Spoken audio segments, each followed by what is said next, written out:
محترم مسلمانانو ورونو، خپل والدین دا غنیمت وګڼو. د خپل والدینو سره ښکلی سلوک وکړو، مینه محبت وکړو، د خپل والدینو خدمت وکړو. ځکه کوم انسان چې د خپل والدینو خدمت کوي، الله جل جلاله د داسې انسان دعاګانې دا قبلوي.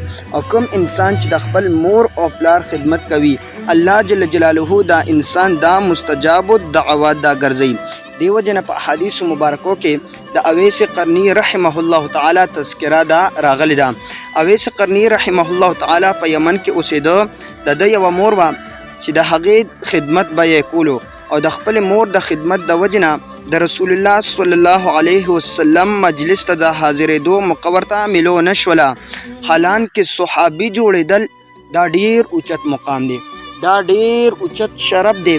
ځکه د ټولې دنیا تابعین را جمع کا، تبی تابعین را جمع کا، اولیاء کرام، بزرگان، صوفیاء کرام او لوی لوی علما را جمع کا، خو لیکن د یو ادنا صحابي درجې ته نشي رسېدی. ولیکن اویس قرنی رحمه الله تعالی چې د رسول الله صلی الله علیه وسلم مجلس ته نه دی راغلی، دا صرف د یو د مور د خدمت د وجنه. دی وجنه رسول الله صلی الله علیه وسلم صحابه کرامو ته د اویس قرنی صاحب تذکره وکړله چې په یمن کې یو داسې کس دی چې د هغه نوم اویس دی، او د مور د خدمت د وجنه چې کوم دی پاتې شوی دی. نو ای صحابو، کو په تاسو کې څوک هم د ده سره یوځای شي یا د ده سره ملاقات وشي، نو د هغه نه ځان دپاره دعاګانې وغواړئ. ځکه الله جل جلاله هغه د مور د خدمت په وجه مستجاب الدعوات دا ګرځولی دی. او دې وجې نه رسول الله صلی الله علیه وسلم دته د مور د خدمت په وجه خیر التابعین ویلی دی.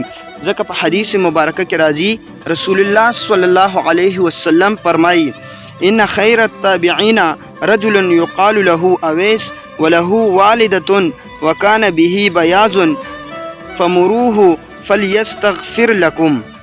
او دغه رنګې حضرت عمر رضی الله عنه فرمایي چې رسول الله صلی الله علیه وسلم فرمایل: ان رجلا یأتیکم من الیمن یقال له اویس لا یدع بالیمن غیر ام له قد کان به بیاض فدع الله فأذهبه الا موضع الدینار او الدرهم فمن لقيه منکم فلیستغفر لکم.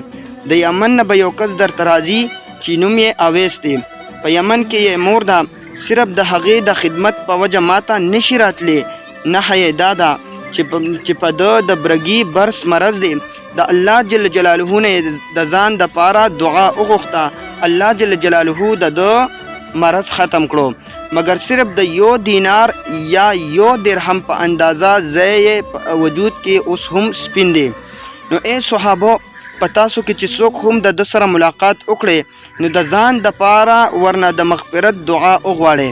یعنې هغه ته حکم وکړئ چې تاسو دپاره د مغفرت دعا وغواړئ، ځکه هغه الله جل جلاله د مور د خدمت په وجه مستجاب الدعوات ګرځولی دی.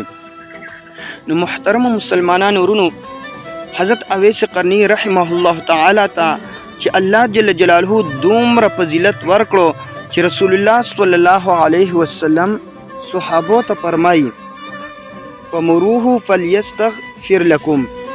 دته حکم وکړئ چې تاسو لا د الله جل جلاله نه مغفرت وغواړي.